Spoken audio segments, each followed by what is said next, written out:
Hey folks, greetings from the Offensive Security Group here at Secure IT 360, coming at you with a new episode of Cyber Threat Perspective. You've got myself, Brad, and Mr. Spencer here as well. And we're going to talk about the LastPass data breach.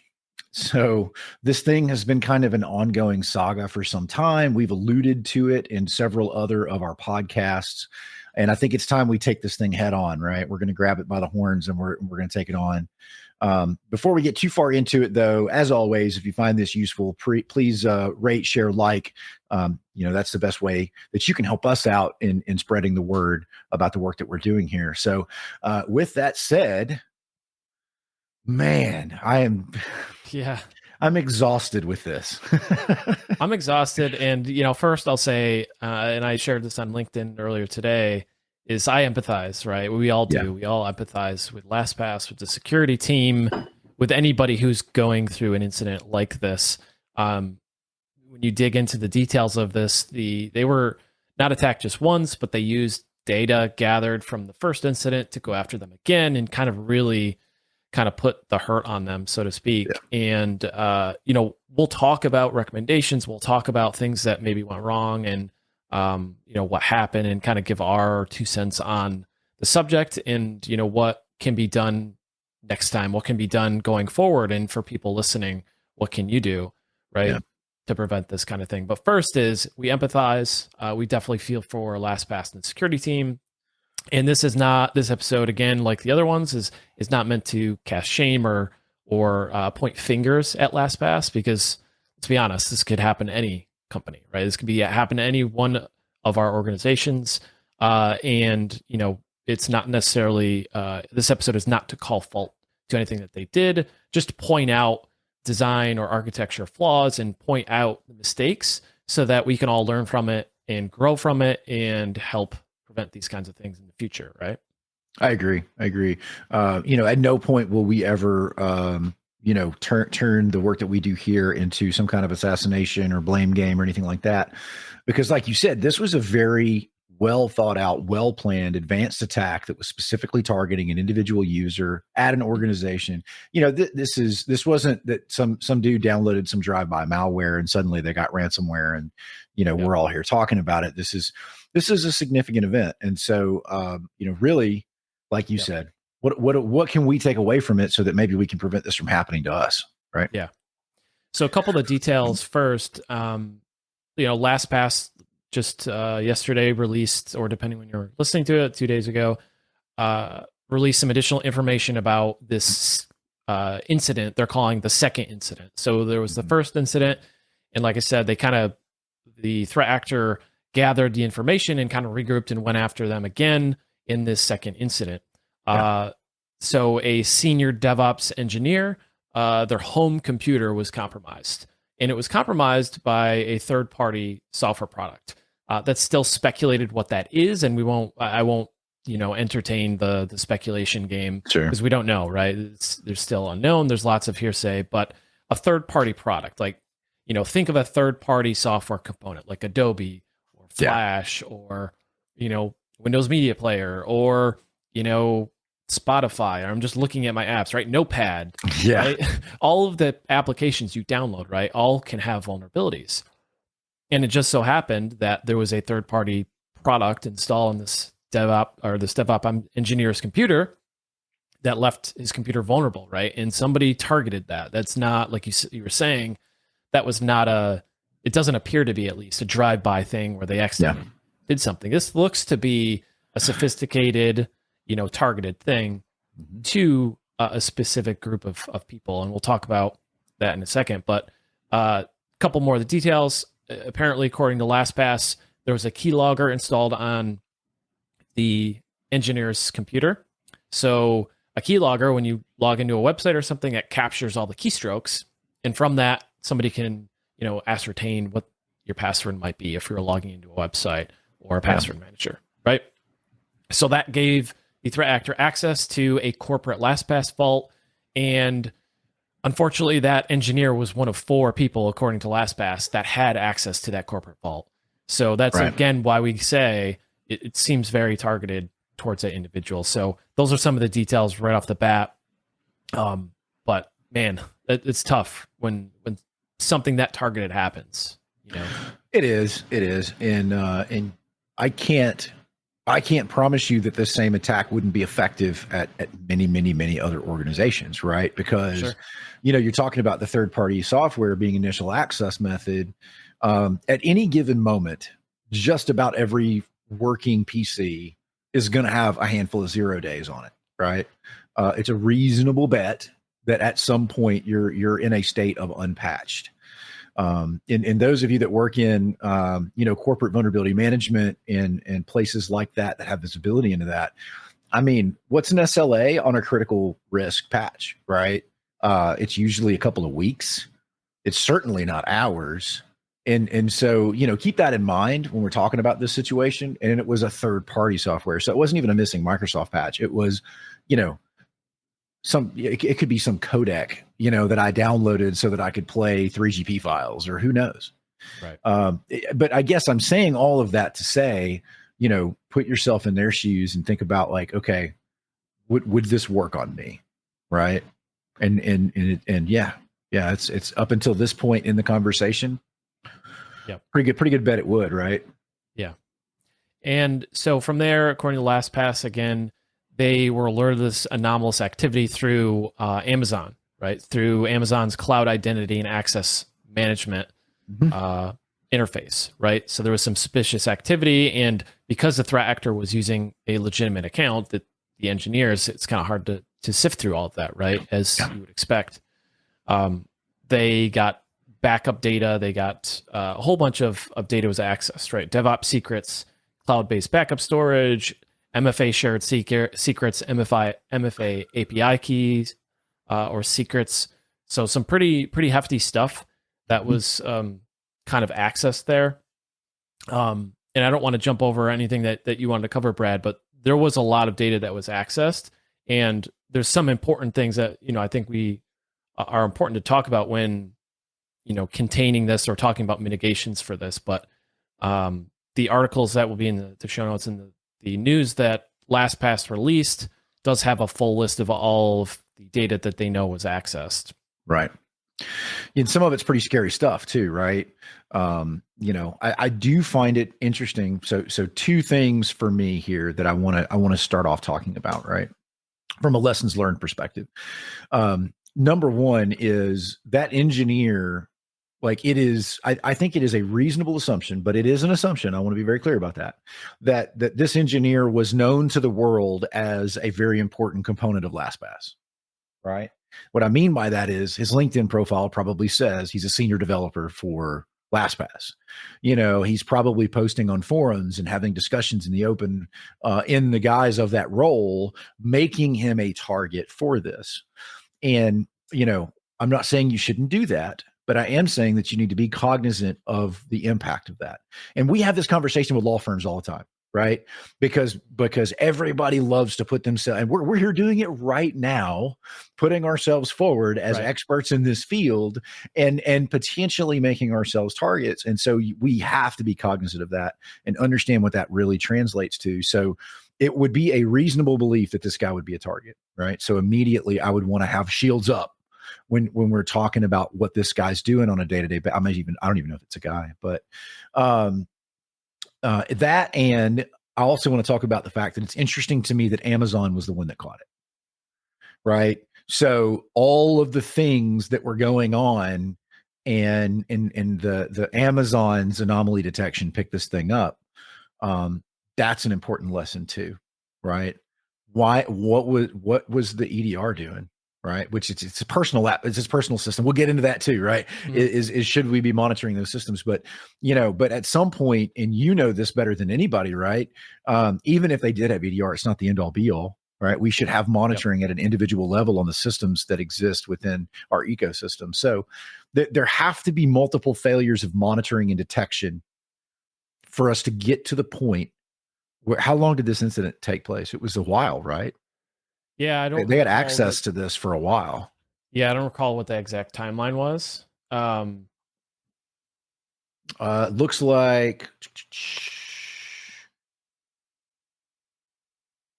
it was a couple of months.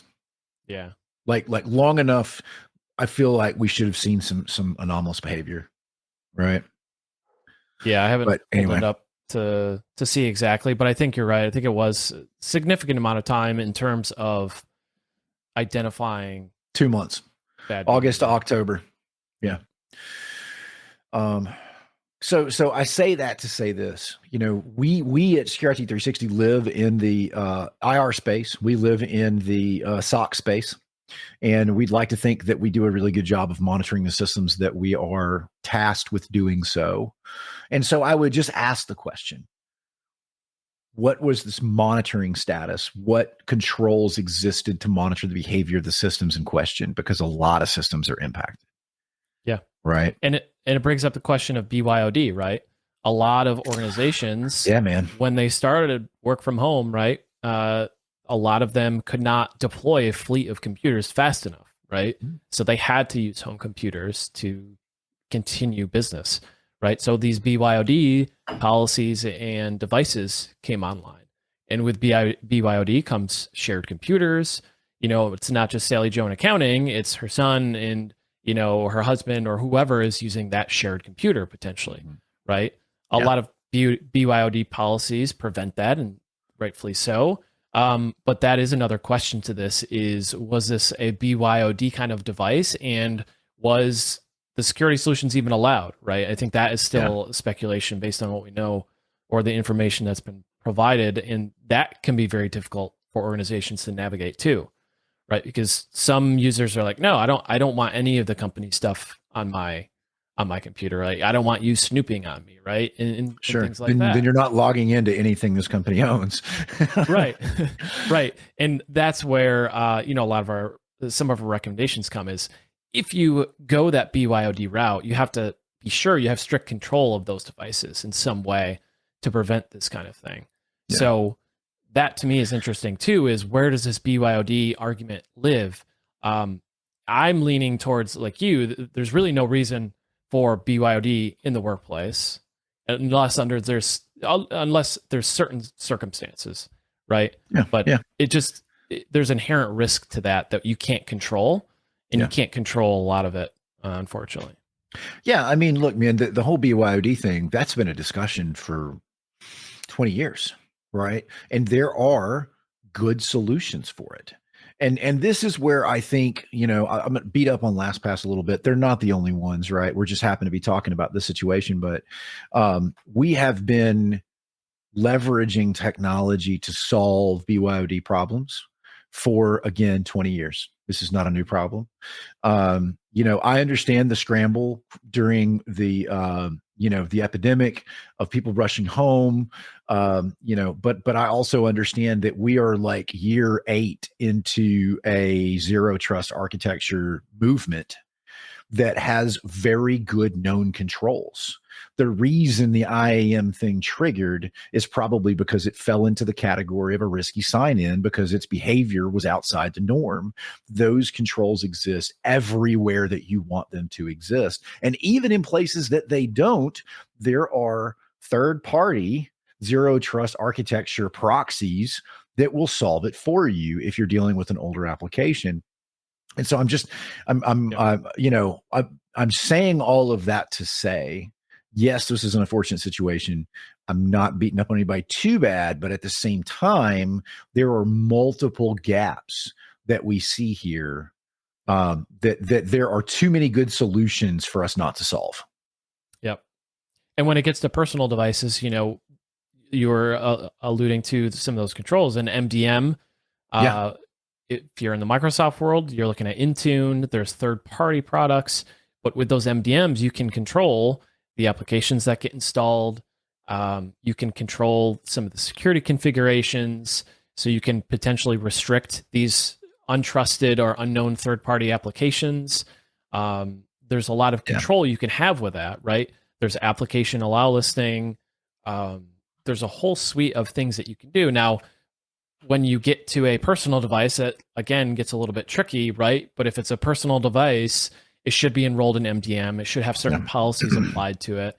And then even further, right? It just something that's been around for a while, conditional access in the Microsoft world, right? If you just had conditional access, say, no, you can't access any cloud apps unless you are under these certain conditions. You're VPN'd in. There's all these certain things. Yeah. And this incident appears to have started. The second incident appears to have started from an untrusted third-party software product, right? So if you have an MDM that doesn't allow that software to be installed, that removes some of that risk, right, of those third-party products. Yeah. So MDM, conditional access, those zero trust products. I think what's the fancy word for it now? SASE or something, right? Secure something, SaaS software edge. Secure. Yeah. It changes too fast for me to keep up with it. But yeah, I look, man, I agree 100%. And I guess, if we're talking, we're 15 minutes in, let's talk about, we kind of talked about why we think there are gaps there, right? And maybe why it's a no on LastPass for having some of those gaps. Let's talk about takeaways from an improvement perspective. For me, you've hit on it multiple times. I've talked about it a little bit. Your endpoints in 2023, they have to be squared away. I don't care if they're BYOD. I don't care if they're corporate issued. I don't care if they're virtual. The endpoint is the weak spot today. Okay. 10 years ago, maybe it wasn't. 10 years from now, maybe it won't be. Today, that's what it is. And if you are not restricting unapproved software installations, if you are not monitoring for anomalies, if you don't have a solid EDR product, you're asking for a problem, right? Yep. And we have a leg in the IR area, as I mentioned before, and that's what we're seeing time after time after time is, Jimmy in the, I don't know, bookkeeping department clicked on a link, and 13 minutes later your servers are encrypted and they're being exfilled to a freaking Google storage device somewhere. It's just how it's the world we live in. So having this kind of wild west of BYOD unrestricted access into something so important as to, geez, man, your encryption keys. Yep. That's tough. And that's why we don't harp, but that's why it's so important for us, and we stress it during internal pen tests of doing a configuration review of the endpoints, right? Having the clients give us a build of your endpoint, and we'll tell you what's wrong with it. We'll tell you where the weak spots are, where the gaps might be, where attackers might be able to hide in the corners, right? And not really be observed by the endpoint security product. And that's also the reason why we're so critical of just having quote unquote antivirus on endpoints, right? If you have an antivirus product alone, like Windows Defender, not going to cut it, right? Yeah. Built-in Windows Defender, not going to cut it. Your Sophos and WebRoots and that kind of stuff is just not going to cut it for a business or for an enterprise, right? You could make the case and argue financially, a small mom and pop, perhaps, but in an enterprise, when you're looking at hundreds, thousands of computers, huge fleets of computers, you really need the visibility and the instrumentation, right? That an EDR provides. And it's really just a no-brainer for me from that perspective. And it's just so important that when we see a lack of that, we call that out on pen tests and say, look, this is insufficient, and here's why, and here's kind of how an attacker might be able to hide in the shadows a little bit and abuse that antivirus product. Yeah. And I would make the counter argument about the mom and pop budget thing is it cheaper to spend, what's an EDR, $20 an endpoint or something like that? Let's say it's $100 an endpoint and you got 10 computers in your tiny mom and pop business. It is $1,000 more or less than you will pay to get out of a ransomware event. Right. Sure. And so I would still argue that it is worth the investment. It's like not having antivirus in the early 2000s, right? If you didn't have Symantec or McAfee on your endpoint, you were toast, right? And that was just the reality of it, and as things evolve, where we are today is EDR. And if I could even make the case, maybe not MDR for small business. Right. Sure. Which I still think it's pretty important. But the point of it is you are, let's be frank, negligent if your corporate data is accessible on a device that doesn't have a top shelf EDR solution. You're asking for a problem. And it sounds like, unfortunately, that's what happened with LastPass. And what makes this the most notable to me, at least, is it's a security company, man. Yep. Right? They're telling us they're going to secure our passwords and our, all this other stuff, and they're going to have corporate vaults and everything else. And yep. They're not following best practices with regards to access to our data and their data. So, yep. And who knows? Maybe they'll come out with more information and they'll kind of reveal what the device was. It's looking like it just wasn't up to snuff, or this was just something that completely flew under the radar of everything and every monitoring system that the organization had. So sure, going back to the LastPass product itself and kind of what some of their recommendations are as a result of this. Some of the things that I think are important to call out are, because the threat actors got backups of encrypted vaults, and because some of the data in those vaults is unencrypted, there's some things you need to consider, right? You need to consider, one, were your passwords strong? The passwords that you stored in the vaults, were they strong passwords? Right. And was your master password strong? Yeah. That's the first consideration, is did you have a strong master password? Two was, is the hashing iteration. So your vault is encrypted with a hashing algorithm. That hashing algorithm runs a certain amount of times to encrypt your master password. The default iterations was fairly low. I think it was like 100,000 or something. It was like 100,000, 106,000. It was, yeah. So they're recommending to increase it to 600,000. Now that doesn't help your encrypted vault that it was already stolen. Right. So this is for future problems in case it gets stolen again, which at this point, it's a safe bet, right? Right. And then the third thing I wanted to call out is MFA shared secrets. So if you have LastPass and you have, say, Google Authenticator connected, right, for MFA, those shared secrets were stolen, the seeds used to generate those keys, those OTPs. So those also, you want to go into your settings and regenerate those keys. You essentially just reconnect your authenticator to that. Same with the API keys, right? If you are an organization, right, and you have a corporate, Duo, right? You have Duo for MFA, that API key integration with LastPass, that secret to connect those should be rotated as well. And consider rotating all the passwords in your vault, right? At some point, based on man, that's a heavy lift, right? But yeah, and I think those are reasonable suggestions. I would, and there are others. And LastPass in their advisory has a whole list of things for consumers and for businesses to consider and take a look at, and recommendations. So I encourage anybody listening to check that out. Those are just some of the kind of the highlights I would think that might not be as obvious to some people, at least the second two, right? So yeah. I think they were saying that if you didn't already have a 16 to 20 character master password, that you should, right? Which is pretty solid advice based on our experience. But you should probably assume at this point, unless you had a rock star master password, that your existing passwords may be compromised. And keep in mind, by the way, this is a potentially evergreen problem. And the reason that I say that is, now that this data is out there, right? They will sit out there, and anybody at any time can take a crack at them.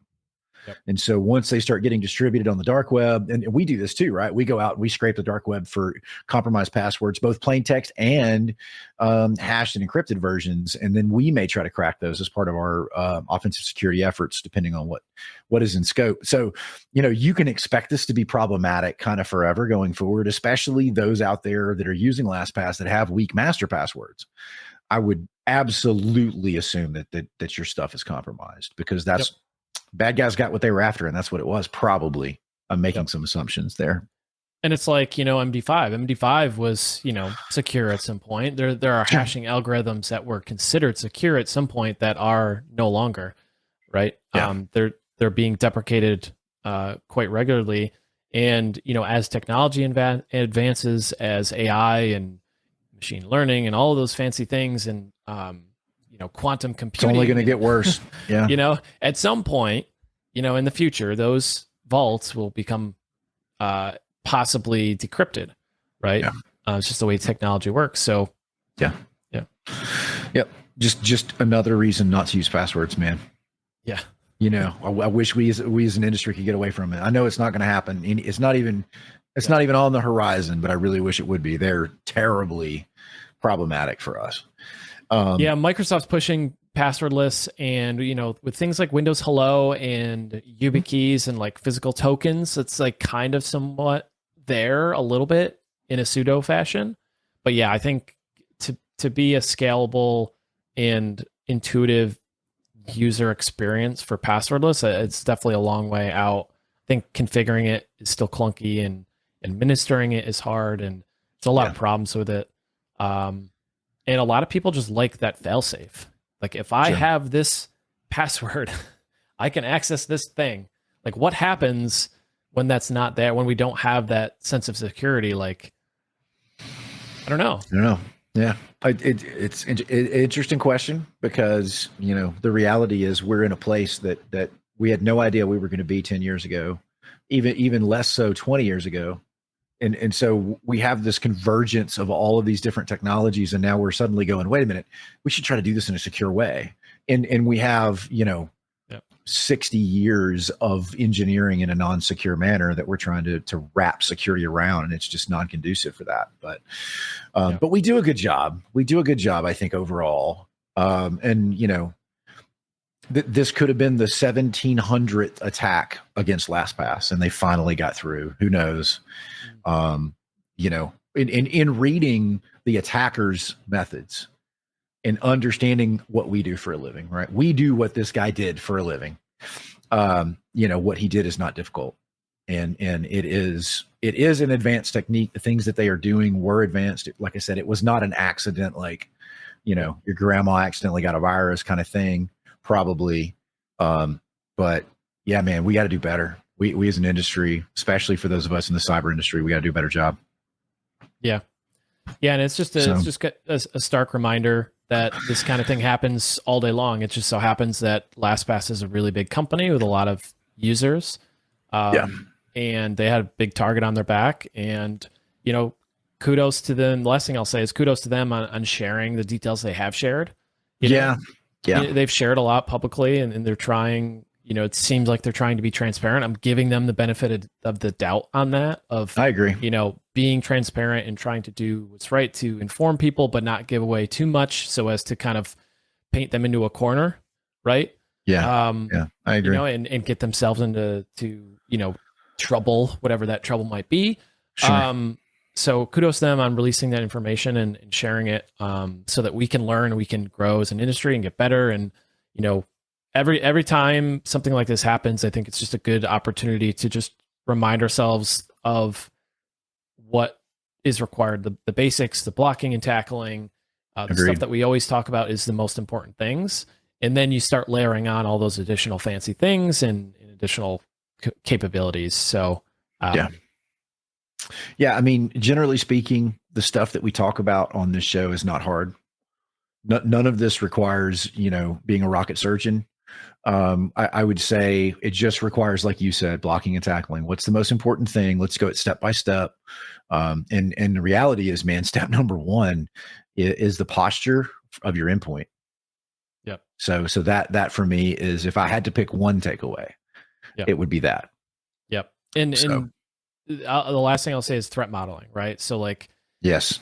Maybe LastPass had this kind of idea that, maybe this is a risk. Maybe these engineers could be targeted. Maybe they didn't really think of it. But now, it's like Okta. It's like all the big breaches. It's like SolarWinds, right? Yeah. People were thinking about this stuff before SolarWinds happened. People were talking about, there was third-party management programs and policies and all this stuff. People were thinking about it. But until something like that happens, you're not really thinking that it's possible, or not really thinking through what a real scenario like that would look like. So if anything, right, this is a good reminder that, hey, we need to be thinking about things outside of our little box of like, what could happen if this happens, right? Like, what could happen if one of 4 of these developers' home computers gets compromised? So I think it is helpful.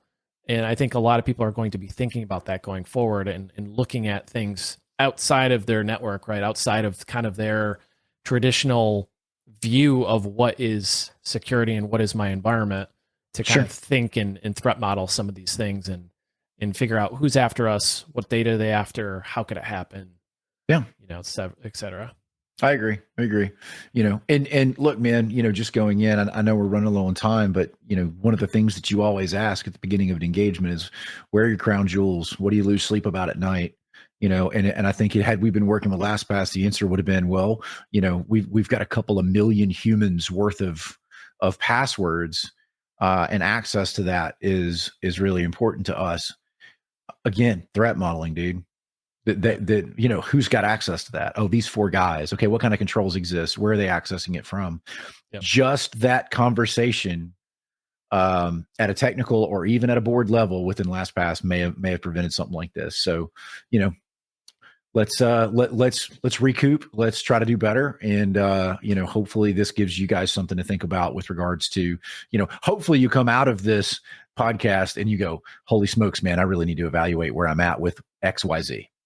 And you can improve from it. And that's the goal. That's the best we can hope to get out of it. Yep. All right, folks, that's all the time we have for you. If you enjoyed this, again, like, share, subscribe, etc. Best way to help us out is to share what we're doing. So that's all we have for you. We will see you next Wednesday.